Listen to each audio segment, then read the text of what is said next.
রিমান্ডে প্রথম দিনেই ভেঙে পড়েন তাহরিমা জান্নাত সুরভি।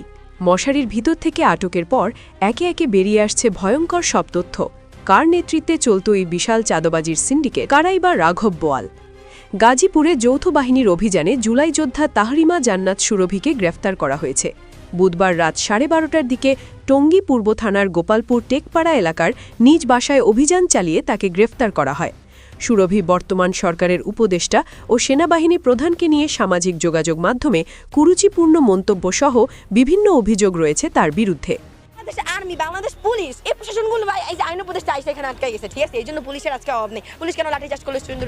এদিকে গ্রেফতারকৃত সুরভিকে নিয়ে টঙ্গী পূর্ব থানার ভারপ্রাপ্ত কর্মকর্তা ওসি মেহেদি হাসান জানান, সুরভির বিরুদ্ধে গ্রেফতারি পরোয়ানা ছিল আগে থেকেই। মামলায় চাঁদাবাজি, অপহরণ করে অর্থ আদায় ও ব্ল্যাকমেইলিংয়ের মতো অভিযোগ আনা হয়েছে। এছাড়া তিনি আরও বলেন, আমরা বিভিন্ন সূত্রে জেনেছি সুরভি এনসিপির ব্যানারে গড়ে তুলেছেন এক বিশাল চাঁদাবাজির সিন্ডিকেট। এর পেছনে এনসিপির কোনো নেতা জড়িত আছে কিনা তদন্তে বেরিয়ে আসবে। এছাড়া আরও জানা যায়, সম্প্রতি গুলশানের এক ব্যবসায়ীর কাছে জুলাই আন্দোলনের মামলার ভয় দেখিয়ে প্রায় 2.5 কোটি টাকা হাতিয়ে নেয় এক সংঘবদ্ধ প্রতারক চক্র। এই চক্রের মূল নেতৃত্বে ছিল সামাজিক যোগাযোগ মাধ্যমে পরিচিত ভাইরাল জুলাই যোদ্ধা তাহরিমা। পুলিশের তদন্তে জানা গেছে, এই চক্রটি এরই মধ্যে ব্ল্যাকমেইলিং ও চাঁদাবাজির মাধ্যমে বিভিন্ন ভুক্তভোগীর কাছ থেকে প্রায় 50 কোটি টাকা হাতিয়ে নিয়েছে। দর্শক, জুলাই আন্দোলনের বেশ পরিচিত মুখ হয়ে ওঠা সমন্বয়ক পরিচয়ধারী সুরভি, যিনি নানা রকমের কার্যকলাপের মাধ্যমে নানা ধরনের বক্তব্য, অশালীন বক্তব্য, নানা কিছু দিয়ে আলোচনায় এসেছিলেন। বিশেষ করে তার আওয়ামী বিরোধী বক্তব্যগুলো সামাজিক যোগাযোগ মাধ্যমে ভাইরাল হয়েছিল এবং নিজেকে বড় সমন্বয়ক হিসেবেও দাবি করছিলেন তিনি। হঠাৎ করে কি হলো, কোথা থেকে কি হলো, কোন দিকের পানি কোন দিকে গড়ালো, কিছুই বোঝা গেল না। আমরা দেখেছি গতকালকে রাতে এই সুরভি পুলিশের অভিযানে, অর্থাৎ যৌথ বাহিনীর অভিযানে গ্রেপ্তার হয়েছেন। টঙ্গীর একটা বাড়ি থেকে তাকে গ্রেপ্তার করা হয়। এই খবর হয়তো আমরা সবাই জানি, কিন্তু পেছনের খবরটা কি আমরা সবাই জানি যে তার এই গ্রেপ্তার হওয়ার পেছনে কারণটা কি? কেন পুলিশ একজন জুলাই যোদ্ধাকে গ্রেপ্তার করবে? কি এমন অন্যায় করলেন তিনি যে তাকে যৌথ বাহিনী গিয়ে অ্যারেস্ট করতে হলো? চলুন একটু জেনে দেখব এই ভিডিওতে সুরভি কি করেছেন যার কারণে তিনি পুলিশের কাছে দাগি আসামি হয়ে গেলেন। থাকবেন দর্শক, বলছিলাম সমন্বয়ক সুরভির কথা। নানাভাবেই আলোচিত সমালোচিত এই সুরভি অবশেষে পুলিশের জালে আটকা পড়েছেন। গতকালকে রাতে তাকে গ্রেপ্তার করা হয়েছে। সামাজিক যোগাযোগ মাধ্যমে এটা নিয়ে ব্যাপক ট্রল হতে দেখছি।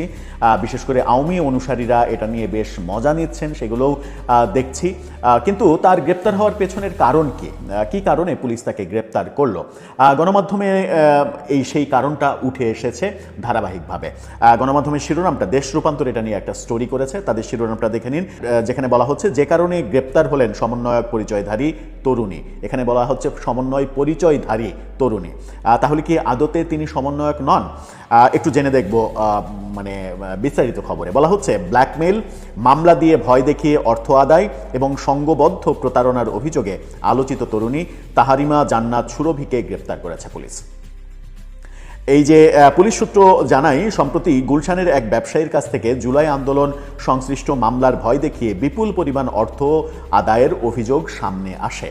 গুলশানের একটা ব্যবসায়ীকে ধরছে সে। তদন্তে জানা যায়, একটি সংঘবদ্ধ চক্র দীর্ঘদিন ধরে প্রভাবশালী ব্যক্তি এবং ব্যবসায়ীদের লক্ষ্য করে একই কৌশলে অর্থ হাতিয়ে আসছিল। সামাজিক যোগাযোগ মাধ্যমে ভাইরাল হওয়া বিভিন্ন তথ্য প্রমাণ বিশ্লেষণ করে পুলিশ নিশ্চিত হয় ওই চক্রের নেতৃত্ব দিচ্ছিলেন তাহরিমা জান্নাত সুরভি। কি ভয়াবহ ব্যাপার! একজন নারী সেই সংঘবদ্ধ চক্রের নেতৃত্ব দিচ্ছেন, যিনি কিনা দাবি করছেন তিনি জুলাই যোদ্ধা, বিশাল এক সমন্বয়ক। আইনশৃঙ্খলা বাহিনী আরও বলছে, কালিয়াকৈর থানায় দায়ের করা একটা মামলায় তার বিরুদ্ধে আগে থেকেই গ্রেপ্তারি পরোয়ানা জারি ছিল, কিন্তু তাকে পুলিশ গ্রেপ্তার করেনি। কারণ ওই যে সমন্বয়ক পরিচয়। ওই মামলায় অপহরণ, চাঁদাবাজি, ভয়ভীতি প্রদর্শন এবং ব্ল্যাকমেইলিংয়ের মতো গুরুতর অভিযোগ আনা হয়েছে। মামলার বাদী নাইমুর রহমান দুর্জয় নামের একজন সংবাদকর্মী। পুলিশের অভিযোগ অনুযায়ী সামাজিক যোগাযোগ মাধ্যমে তিনি নিয়মিত উস্কানিমূলক ও কুরুচিপূর্ণ বক্তব্য দিতেন।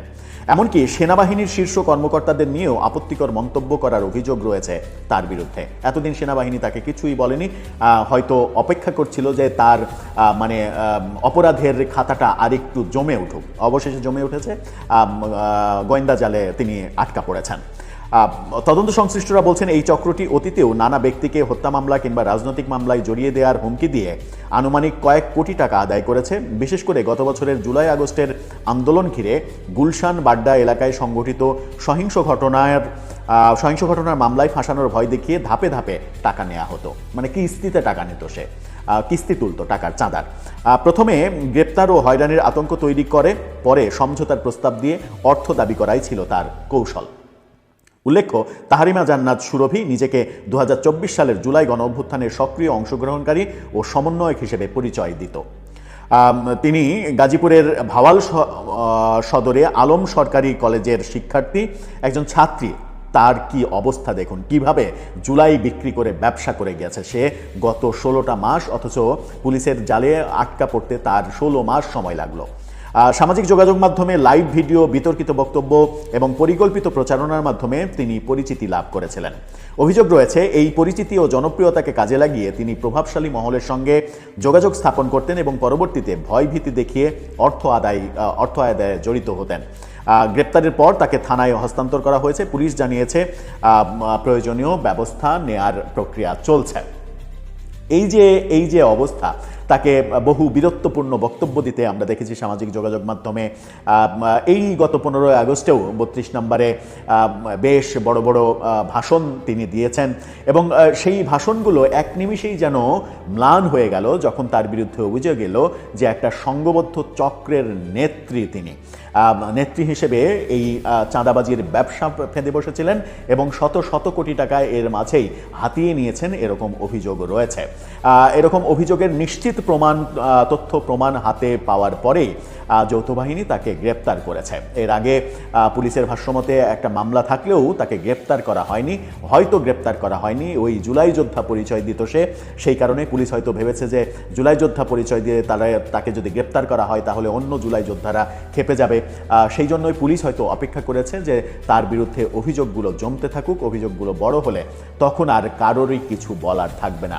আমরা দেখেছি যে এই গ্রেপ্তারের ঘটনা 24 ঘন্টা পেরিয়ে গেলেও তার পক্ষে কোনো জনমত তৈরি হয়নি, কিংবা তাকে বাঁচানোর জন্য কোনো ধরনের ফেসবুক পোস্ট কোনো জুলাই যোদ্ধা কিংবা সমন্বয়ক এখন পর্যন্ত দেননি।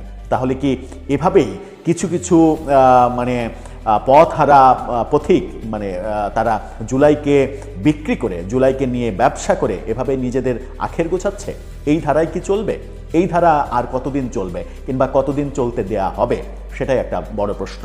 এই পুলিশ যে রকম পদক্ষেপ নিচ্ছে, আমার মনে হয় যে সব ক্ষেত্রে এই পদক্ষেপগুলো নেওয়া উচিত, যেন কোনো পরিচয় বিক্রি করে কেউ কোনো অসাধু উপায় অবলম্বন করে জনগণকে ধোঁকা দিতে না পারে, জনগণকে বিপদের মুখে ঠেলে দিতে না পারে। প্রিয় দর্শক, 21 বছরের কিশোরী তাহরিমা কিভাবে এত কম সময়ে হয়ে উঠেছে চাঁদাবাজি চক্রের প্রধান, আর কারাই বা এর পেছনে কলকাঠি নাড়ছে?